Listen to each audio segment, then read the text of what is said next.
Well, we have had a meeting of the Central Committee of the Orange Democratic Movement this morning to review the issues with regard to preparations for the forthcoming party elections. We've also reviewed the political situation in the country generally and some of allegations or accusations that have come against the party. The Central Committee has made resolutions which are going to be read to you now by the Secretary General. Thank you. G. Thank you, Your Excellency, Party Leader. This is the press statement following the Central Committee meeting of 2nd April 2025. The Central Committee convened this morning to review reports on appeals arising from the polling unit elections that were held on the 27th of November 2024.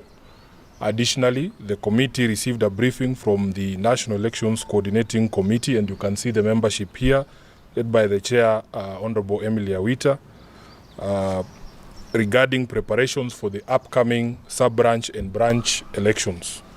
After deliberations on the findings in the two reports, the following observations and resolutions were made. Number one, that out of the 43 appeals that were filed following those elections, only 9 cases met the threshold based on merit and the sufficiency of evidence. Number two, the appeals considered originated from Kwale, where we had 7 petitioners, Busia 1 petitioner, Kisumu 2 petitioners, Migori 1 petitioner, and 7 petitioners from Nairobi. The elections in Embakasi West constituency in Nairobi were found to have been marred by external interference, and consequently, that entire election in that constituency stands nullified. The appeal from Mathare regarding Gay and Mabatini wards was dismissed after the petitioners failed to appear before the appeals committee. The results in Babadogo ward in Ruaraka were upheld.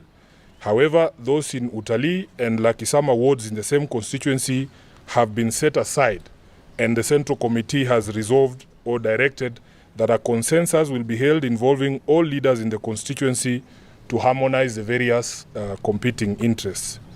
The results from PCEA, Undugu, and Soweto Resource Center in Langata branch will be subjected to a consensus process. Furthermore, Mr. Dan Omamo, who served as the returning officer in that constituency, stands barred from future election activities within ODM.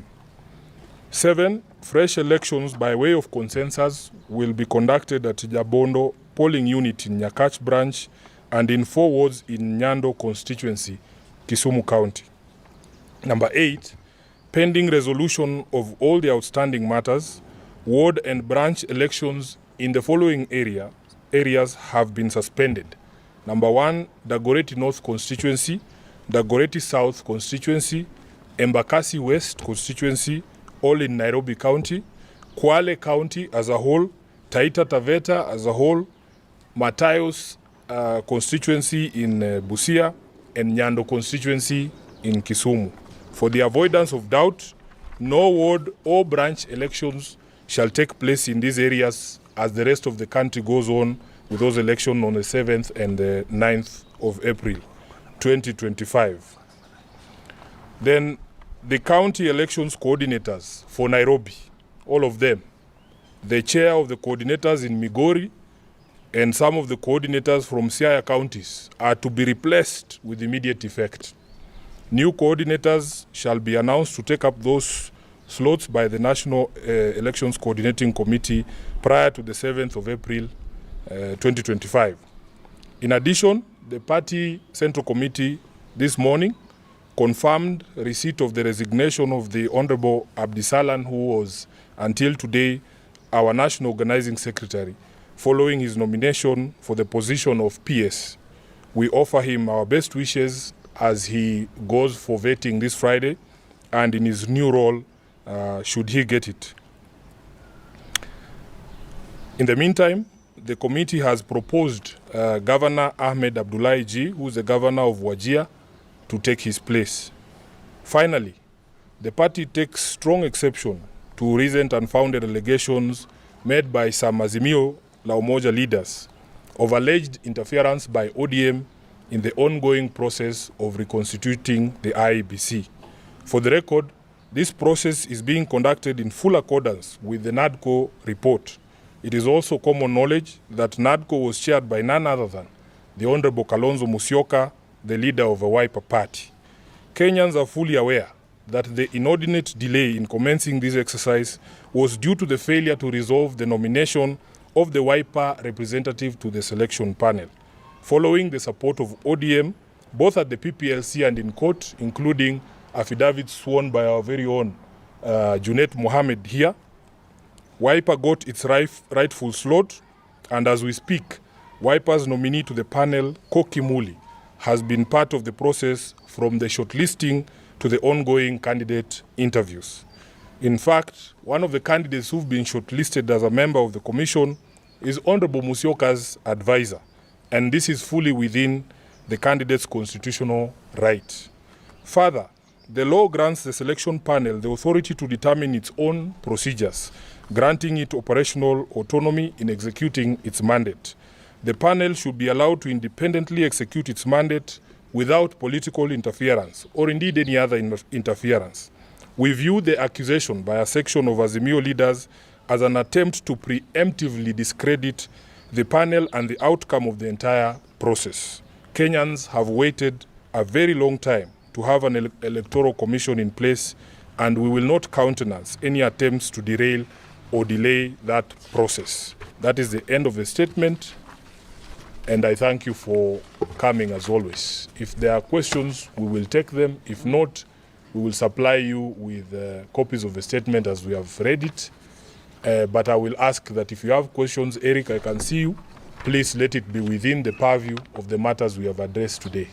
I think Honorable Kalonzo Musyoka is a senior counsel, is a seasoned lawyer, and he understands the import of being together in government or being in the opposition. As we speak today, this is the top organ of ODM. ODM is not in government, and I don't know how many times we have to answer a question. ODM is not in government. ODM is a distinct, independent political party from the ruling Kenya Kwanza coalition. So when somebody makes an allegation such as that, you have to ask them first, what is the basis of that assertion? Then we can engage from there. Yes, Eric, that was your question. But Eric, we have stated in our statement that the selection panel. Let me just say, we have stated in our statement that the selection panel is supposed to work independently. They are not consulting ODM on who's going to be the chair of IEBC. If that were the case, then we would call all those candidates here, and this team here would be the one to conduct the interviews.